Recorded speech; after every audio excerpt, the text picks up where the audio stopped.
Welcome to episode 4 of the 1796 podcast, a monthly podcast that features exclusive interviews and in-depth news about the Tennessee National Guard and the Tennessee Military Department. The 1796 podcast is produced every month by the airmen and soldiers of the Tennessee National Guard Joint Public Affairs Office. I'm Lieutenant Colonel Marty Malone with Captain Taylor Hall, and we are your co-hosts of the 1796 podcast. On this episode, we'll hear from Staff Sergeants John Sharble and Charles Cox, who are enlisted crew members on Blackhawk helicopters that, most recently, have been flying to relieve wildfires and rescue those in need in the Smokey Mountains region. We also sit down with the commander of the 134th Air Refueling Wing, Colonel Lee Hartley, to discuss the ribbon cutting of their new maintenance hangar and what that means for the wing's future. And of course, we'll brief you on the latest news impacting the Tennessee National Guard in our Tennessee Bluff News segment. Now over to Captain Hall with the interview of our helicopter crew chiefs. This was our first interview away from the studio, so you may hear some audio discrepancies. Bear with us as we continue to improve.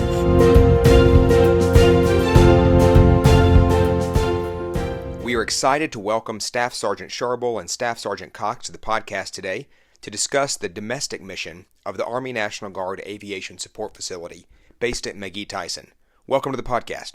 Hey, thank you. Glad to be here.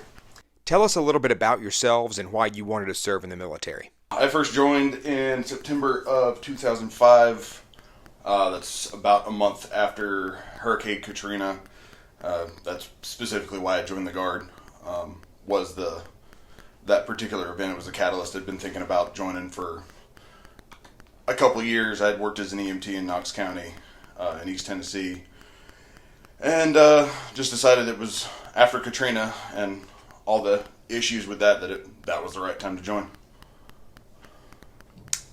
So I joined in April of 2010. I had always wanted to be in the military, and I think I was about to turn 27 at the time, so I was getting a little bit older, and I just knew that it was now or never kind of situation. I didn't have any real reason other than, just kind of a call to join the military. And can you tell us more about the mission here at the Army Aviation Support Facility? You're both medics, and so tell us what it's like to be a part of rescue operations throughout East Tennessee and specifically in the Smokies. The cool thing about our mission is, I guess you'd say the main mission is to save lives, is to help people, but there are just so many different components to it. We get to do a ridiculous amount of different things. You kind of never really know what's going to happen next. This unit's had combat deployments in the last couple of years. We've had 2 rotations over to Kosovo as a NATO, peacekeeping kind of mission. We pull people out of the backcountry up in the Smokies and the surrounding area. We drop water buckets on wildfires. We do hurricane disaster relief. We do all sorts of stuff. So it's just a really cool mission around here. So speaking of all those different ways that you serve people in Tennessee, the average Tennessean may not see the result of your work on a day-to-day basis. They may only see it in the news. But can you help us better understand the process? When you get a call to launch, what happens next? Obviously, there's an approval process for what we have to go through because we are a military component, and we have to be able to do things legally and not step on the toes of any state agencies or local agencies and things like that. Usually by the time that we're called, it's when all those things have been considered and there doesn't seem to be another viable or safe option. Both of us have worked in the National Park and for the National Park Service on our civilian side, so we have this understanding of, with the park in particular, who we have a very great relationship with, that there are certain criteria that have to be met for us to be on mission to pull somebody out of the park. And it has to be, once it meets those criteria, we can launch. And a lot of times it can be something as simple as a remote section of the park, very hard to get to, but somebody's got a broken leg. They're not hiking out, and it's more dangerous to get a team in there to get them out than it is for us to use our hoist. Yeah, and a lot of the time, somebody's in the backcountry who's injured. You're looking at, they might get injured and there's no cell reception in the mountains. So somebody who's with them or a bystander who comes on them has to hike out, possibly multiple hours to even get cell reception. And then they can alert the national park, who then alerts us or TEMA. And someone can be injured in the backcountry for hours before anybody can even get to them. So that's another component when we're considered is, this person's been in the backcountry suffering for X amount of hours. We could hike people in and carry them out, or we could send a helicopter that can be there in 15 minutes. So speed is obviously a big factor in your mission. And put critical care pre-hospital medicine on that patient much quicker than getting a ground team to them. Tell us a little bit more about working the recent wildfires that you were a part of helping to extinguish. Personally, that's one of my favorite parts of the mission is the firefighting. We have a 600-gallon bucket that it sounds like a lot, but relatively speaking, especially compared to a lot of the apparatus that are out in the western part of the country, it's not a lot, but we can effectively knock down a fire line and help get control of the fire. Really, it's the people on the ground that do a lot of the hard work, but being able to contribute to that it's one of the more dangerous things that we do, but it's also one of the more, to be honest, fun things that we do, is be able to sling some water on to fires. And from the air, you can actually see the result of your work. We can see in the case of the Seymour fire, we could see a really strong fire line going down the slope, and after the process of dumping buckets on it, we got to see all that smoke kind of dissipate and start to break up, and it was like, oh, cool, that's us being effective. So for our final question, a lot of kids and even a lot of young adults dream of being a part of this type of mission set where they get to rescue people and fight fires. What's a piece of advice that you would give to young soldiers and airmen who may want to be a part of this type of mission in the future? It's a process.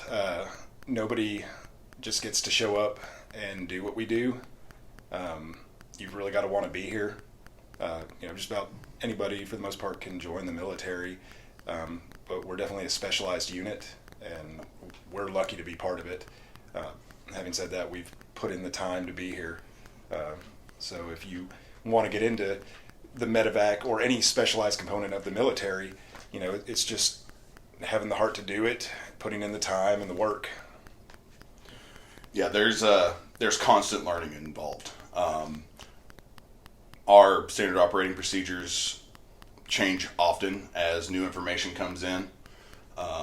And as far as for the advice for little kids that are aspiring, like we were talking about with the firefighting, we're airborne firefighters in that aspect of our mission. So like John said, it's a whole lot of school. It is a long process, but it's a process that is incredibly rewarding.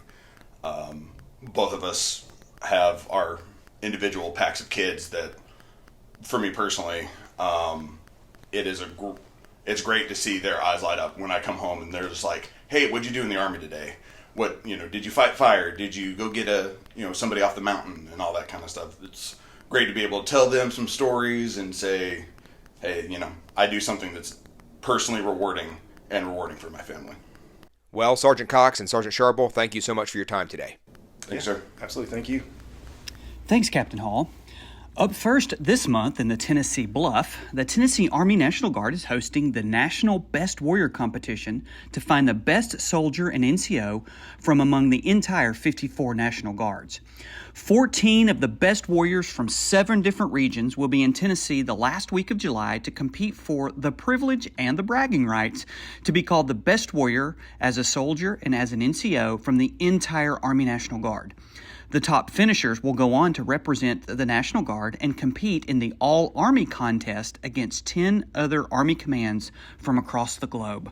The event will span from Milan to Lynchburg and will challenge the competitors in events such as weapons skills, land navigation, the combat fitness test, obstacle course, survival swimming, Army warrior tasks, a 16-mile ruck march, a board interview, and a myriad of other soldier tasks. A highlight of the competition will include a Valor Run. It is a nearly 4-kilometer run consisting of 6 stations. Each station highlights a different Medal of Honor recipient. When the competitor arrives, they will read the recipient's citation and then traverse a course that recreates the tasks that the recipient performed to earn the Medal of Honor. Tennessee has 2 of the 14 individuals competing for Best Warrior. Sergeant Zachary Kleinfelder from the NCO category and Specialist Grayson Vaughn from the Soldier category. Best of luck to you both. In other news, the Tennessee National Guard is hosting a Youth Development Week this year. The camp will be held at Boxwell Reservation in Lebanon, Tennessee from July 17th through the 23rd, and it's for Tennessee National Guard dependents ages 9 to 17. Youth will be learning about leadership, team building, resilience, and military etiquette while participating in outdoor games and arts and crafts. The Child and Youth Program Office is still looking for just a few more volunteers to help. If you are a Tennessee Guard member and interested in volunteering or signing your child up, please go to tn.gov/military, click Programs and Benefits, then click Family Programs. Reach out to Michaela Gregory. Her contact info is there on the website. That's our Tennessee Bluff for this month. Up next, the 1796 podcast sits down with Colonel Lee Hartley, commander of the 134th Air Refueling Wing, to discuss their new hangar and how East Tennessee is the perfect place for the Air Force to base the new KC-46 Pegasus. All right, well, we are thrilled to welcome to the podcast Colonel Lee Hartley, who's the commander of the 134th Air Refueling Wing based in Knoxville. Colonel Hartley, thanks for your time today. Hey, it's a pleasure to be with you this morning, and I look forward to our time together. So tell us a little about yourself and how you came to be the commander of the 134th. Sure. Knoxville native, grew up here in East Tennessee, graduated high school in 1987, then off to the Air Force Academy, and then active duty for about 6.5, 7 years. Then I had the opportunity to Palace Chase back into the Guard, kind of a unique time in the military as it began. The Air Force was downsizing, and so like many folks, friendly or family and friends here, and then just made those connections back here and been in this unit, in the 134th, since 1997. Then just kind of worked my way around the base, and then had the fortunate pleasure of being the commander here since 2018. Well, June 3rd was a really big day for the 134th with the ribbon cutting for the new hangar. Tell us about the event and the significance of the event. So that absolutely was an absolutely huge milestone for the 134th, specifically our aircraft maintenance group. The hangars that we currently are in are kind of circa 1952 when the base was first established here. And so you can imagine wear and tear through the years and just trying to keep up with the maintenance activities that are there and growing maintenance challenges with our KC-135 aircraft. So to see that culmination come to pass was a great day for us, kind of thing. And so in earnest, we've been trying to make that happen now for about a decade. And so being able to do that was absolutely huge, and it helps consolidate a lot of the maintenance functions to gain the efficiencies that you need.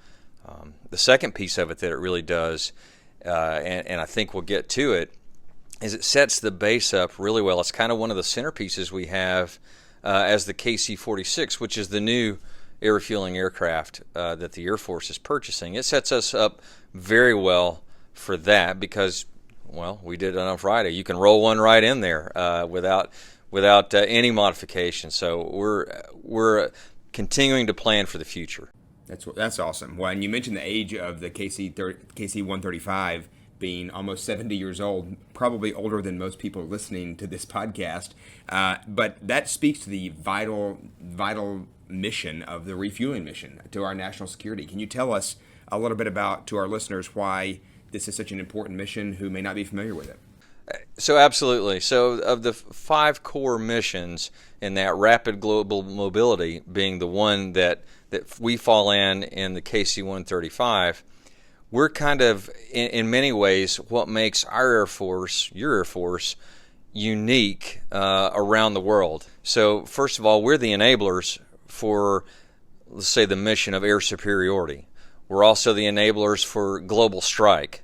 Again, nobody can pick up and move people around the world as quickly as this Air Force can. To say it another way, we're a flying gas station, right? And so any other aircraft that moves around the world needs fuel to get there. An example of that, you may have an aircraft that takes off out of the Midwest and then proceeds westbound. And if you have those, let's call them flying gas stations, sprinkled along the way, they can get over and back in a matter of hours, not days and weeks. And so that's a real force multiplier as the Air Force projects force and influence around the world. And the 134th has been flying the refueling mission for decades now. Why do you believe that this unit is so well positioned for the future of the refueling mission? So there's a lot of things that make McGee-Tyson unique. The Knoxville chamber, or the local chambers is probably better said, will tell you that Knoxville's within a day's drive of 2/3 of the population of the United States. Well, that's also in many cases for Homeland Defense, where you need refueling support for those other combat air forces that might be providing oversight and overwatch in that sort of scenario. So that's number one here. Now, it's also very convenient for us as the United States. Again, we mentioned earlier, projects force and delivers air refueling to the joint force. So strategically, we're the right place. It's a great place to live. We have no problems recruiting, those sorts of things. So it's the right place for sure. The other thing I would tell you is we've been working on making ourselves ready for the future for the better part of a decade. The hangar being the most recent example, 10,000-foot runway that we were able to partner with the local airport authority on, which is another, roughly $140 million. And I'm not talking about a resurfaced runway. I'm talking about a brand new runway, which will last for decades to come. So it's the right cost. And then the infrastructure that's here with the other mission sets that we host on the base. So between cyber, the schoolhouse that's here for the Air Force that does our non-commissioned officer academy and airman leadership schools for professional military education, all of those things combined together put the right set of, let's call it, capabilities here on the base. And the sum of the parts is greater than the whole. So there's a huge synergistic effect on that. So certainly the right place with the right cost and the right people. I don't have to tell you, but we live in the greatest state, and certainly I would argue one of the greatest communities anywhere in the world here. And so because of that and the support that we have from the community and the interest in people serving the cause bigger than themselves, we've been well over 100% in our manpower and recruiting. We retain nearly everyone almost for an entire career. And so there's a lot of places that can't say that, quite frankly. And so it's the right place, the right cost, the right people. That's outstanding. I think that a lot of folks throughout the state who may be less familiar with the 134th are going to be pretty impressed when they hear about all the accomplishments of this outstanding unit. So for our closing question, we like to ask our guests to provide some advice to younger airmen and soldiers who might be listening. So what is one piece of leadership advice that you would give, sir? So if I had to boil it down to one thing, when I was brand new, somebody said, let me give you the key to success. And his one key to success was really three keys to success. He said, know and do your job, know and do your job, know and do your job. Let me break that down for a second, and I'll try and emphasize it differently. He said, number one, you have to know and do your job. So before you start doing something, you've got to learn the skills, the craft. Take the time to invest yourself in what it takes to make yourself an expert at the task that you've been asked to do. All right. The second piece of that was know and do your job. So once you know it, you've got to put action behind that. There are plenty of people that are really, really smart.